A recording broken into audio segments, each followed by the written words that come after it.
আসসালামু আলাইকুম রহমতুল্লাহ। পদ্মা সেতুর নাম শুনেছেন, অনেকেই দেখতে পাননি, অনেকেই দেখেছেন।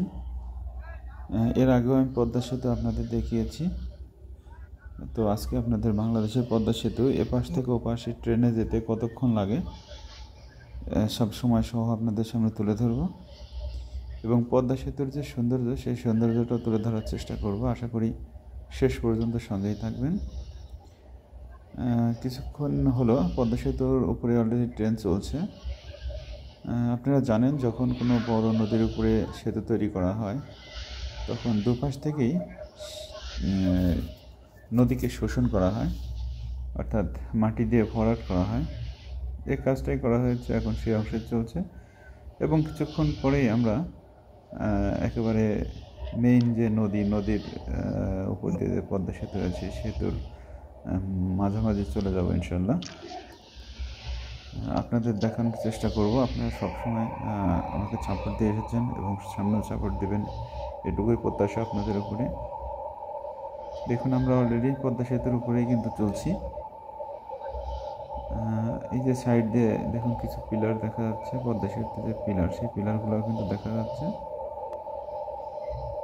যদিও সুন্দর করে ফুটপাতের মতো রাস্তা রাখা হয়েছে, তারপরে এদিক দিয়ে হয়তো বা জনগণকে প্রবেশ করতে দেওয়া হয় না, কারণ সবার সেফটির কথা চিন্তা করে এটি করা হয়।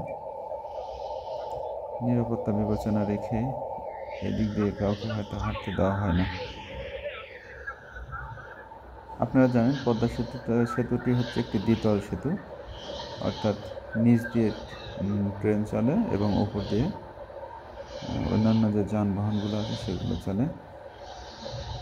যখন আমরা সেতুর মাঝখানে প্রবেশ করব, অর্থাৎ আমাদের ট্রেনটি যখন সেতুর মাঝখানে প্রবেশ করবে, তখন আপনারা খুব ভালোভাবে দেখতে পাবেন যে দু সাইড থেকে যে দুটি সেতু আবার আমাদের মাথার উপর দিয়ে, অর্থাৎ ট্রেন যাবে মাঝখান দিয়ে আর উপর দিয়ে চলে গেছে সেই রাস্তায়। যে আপনি সাইডে একটি বড় ব্রিজ, আর একটি ব্রিজ দেখতে পাচ্ছেন, এটাই হচ্ছে সেই বাস চলাচলের, যানবাহন চলাচলের রাস্তা। ওপাশেও আছে, আপনার ওপাশে এটা দেখাতে পারছি না, অর্থাৎ দুপাশে আছে। দেখুন, ট্রেনটা অলরেডি সেতুর মধ্যে এখনই প্রবেশ করবে। দেখুন, অনেক সুন্দর দৃশ্য, চারিদিকে নতুন গাছপালা হয়েছে, এগুলো আরও সুন্দর হয়েছে। এই যে দেখুন, আস্তে আস্তে এই যে একটি বাস উঠে যাচ্ছে একটা সেতুর উপর দিয়ে, এটা একসময় ট্রেনের উপরে থাকবে। দেখুন, সুন্দরভাবে চলে যাচ্ছে। যানবাহন চলাচলের জন্য, অর্থাৎ বাস, ট্রাক, লরি এগুলো চলার জন্য ওই যে উপর দিয়ে দেখা চলে যাচ্ছে, যে বাস উঠছে। ট্রেন কিন্তু যাচ্ছে নিচ দিয়ে, আর এই যে বাসগুলো, বাস, মাইক্রোবাস, এগুলো কিন্তু ট্রেনের উপর দিয়ে যে রাস্তা চলে গেছে। ট্রেন ব্রিজটির নিচ দিয়ে, অর্থাৎ মাঝখান দিয়ে যাচ্ছে। এই যে চলে গেল। এবার আমরা সম্পূর্ণ ব্রিজের ভিতরে ঢুকে পড়েছি। সত্যি অসাধারণ। হয়তো কোনো সময় এটা আমাদের মাথায় আসে নাই যে এরকম একটি সেতু হতে পারে। সত্যি অসাধারণ যে উপর দিয়ে অন্যান্য যানবাহন যাবে আর নিচ দিয়ে ট্রেন যাবে, এটি হয়তো অবিশ্বাস্য, কিন্তু এটাই সত্যি। এটাই বাংলাদেশ, এটাই বাংলাদেশের জনগণের টাকায় তৈরি করা একটি দ্বিতল সেতু। অনেক চ্যালেঞ্জের মুখে এই সেতুটি তৈরি করেছিল বিগত সরকার। হয়তো আমার আপনার টাকা দিয়ে এটি তৈরি করা, তারপর নিজ উদ্যোগে তৈরি করা। এটি দুর্নীতি সুনীতি কী হয়েছে সেটি আমাদের দেখার বিষয় নয়। আমরা পদ্মা সেতুর মতো একটি সেতু পেয়েছি, এটি মূল বিষয়। আর আরেকটি হচ্ছে, পদ্মাপাড়ের মানুষই জানে আসলে এই সেতুর উপকারিতা কতটুকু। আমরা অবশ্য কিছুটা বুঝতে পারছি। যেখানে আমি এখন থাকি কুষ্টিয়া, সেই কুষ্টিয়া থেকে ঢাকা যেতে সময় লাগতো প্রায় 8 ঘন্টা, 7 ঘন্টা, 8 ঘন্টা, সেখানে এখন 4 ঘন্টা, 4.5 ঘন্টা সর্বোচ্চ, এর ভেতরেই আমরা ঢাকা পৌঁছে যেতে পারি। বাস চোখে গেলেও আমরা 4 ঘন্টা, 4.5 ঘন্টার ভেতরে ঢাকা যেতে পারি। 8 ঘন্টার রাস্তা এখন 4 ঘন্টাতে পৌঁছে, অর্ধেক সময়ের মধ্যেই। আর যারা পদ্মাপাড়ের মানুষ, তাদের কথা কি বলবো, কত মানুষ যে মারা গেছে এই পদ্মা সেতু না হওয়ার জন্য, অর্থাৎ এই ফেরির জন্য বসে থেকে অর্থাৎ বিভিন্ন প্রাকৃতিক দুর্যোগ, বিভিন্ন সমস্যার কারণে ফেরি চলতে সমস্যা হয়েছে। অনেক সময় খরস্রোতা নদীর জন্য পদ্মা দিয়ে ফেরি চলাচল হতে ব্যাহত হয়েছে। অন্যদিকে প্রতিকূল আবহাওয়া, আবার পানি কমে গেলে অনেক সময় চরের সাথে বেঁধে গিয়েও ফেরি চলাচল বন্ধ হয়েছে। সেদিক থেকে হয়তো অনেক মানুষকে এই পদ্মা সেতুর মুখ থেকে আবার মৃত অবস্থায় ফিরিয়ে নিতে হয়েছে। যাই হোক, তারপরেও বলবো যে আসলে জন্ম মৃত্যু সব কিছুর মালিক তো আল্লাহ। তারপরেও তো মনকে বুঝ দিতে হয়তো তখন পারে নাই। এখন হয়তো মনকে বুঝ দিতে পারবে যে আমি সেতু দিয়ে পার হওয়ার পরও মারা গেছে, কিন্তু চেষ্টা তো করেছি, এটা তো বলে মনকে সান্ত্বনা দেওয়া যাবে। আমরা এখন পদ্মা সেতুর উপর দিয়ে চলছি। অলরেডি 6 মিনিট চলে গেছে। 6 মিনিট হলে পদ্মা সেতুর উপরে চলছে ট্রেন। হয়তো আর কিছুক্ষণের মধ্যে আমরা অপর প্রান্তে পৌঁছে যাব। বলে রাখা ভালো যে আজকে আমি ঢাকা যাচ্ছিলাম, সেটা হচ্ছে আমার হাফ ইয়ারলি কনফারেন্স ছিল ঢাকাতে, এসকেএস টাওয়ার অর্থাৎ সেনা কল্যাণ টাওয়ারে। এখানে আমাদের হাফ ইয়ারলি কনফারেন্স ছিল, যার জন্যে ঢাকার উদ্দেশ্যে রওনা দিয়েছিলাম। কুষ্টিয়া থেকে ট্রেনে উঠেছি 9:20, 9:25-এ। আর ঢাকার পৌঁছার কথা আছে 2টায়, দেখা যাক।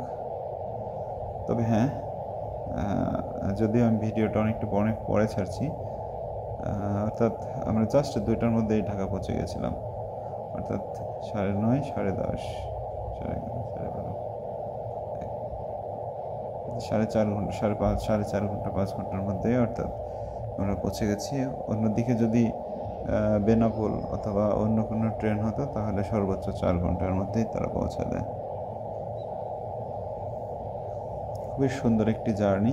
আর আপনারা জানেন যে ট্রেন ভ্রমণ হচ্ছে সবচেয়ে নিরাপদ এবং সবচেয়ে আরামদায়ক ভ্রমণ, যেখানে শরীরের কোনো ক্লান্তি আসে না।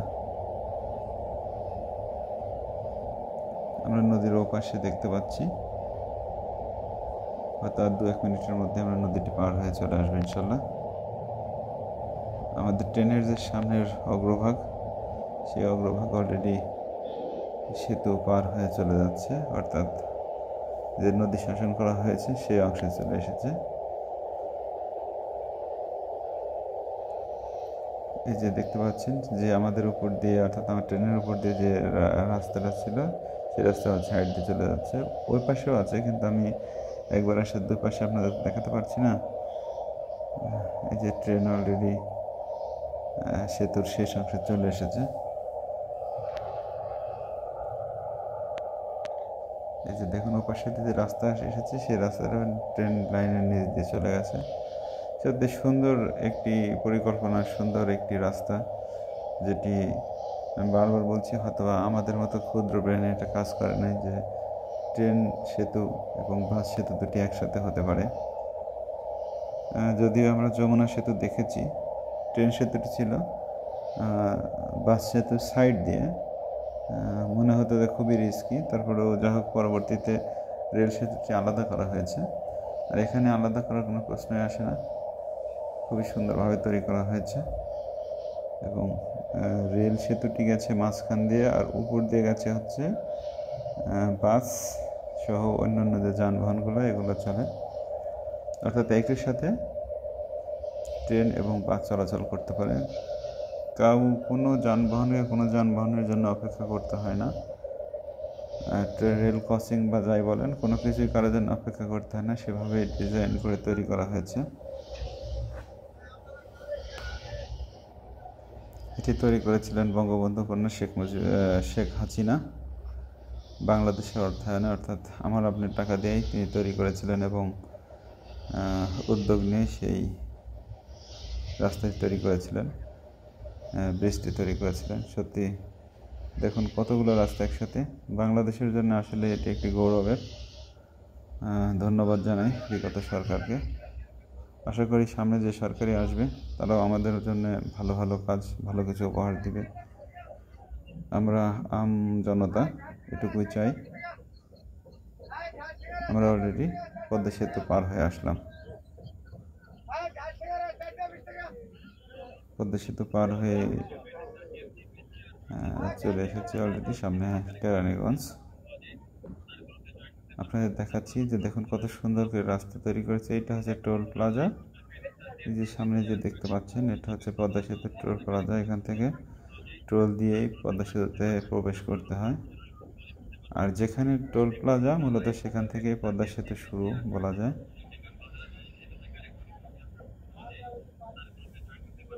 এই যে পদ্মা সেতু টোল প্লাজা, একেবারে পদ্মা সেতুর শেষ প্রান্তে আমরা পদ্মা সেতু পার হয়ে যাচ্ছি। যাই হোক, খুবই ভালো লাগলো। অর্থাৎ এখানে 10 মিনিট, 10.5 মিনিট, মোট 11 মিনিটের মতো লেগেছে এপার থেকে ওপার আমাদের আসতে। এপার থেকে এপার আসতে আমাদের 11 মিনিট সময় লেগেছে। তবে খুবই উপভোগ্য ছিল।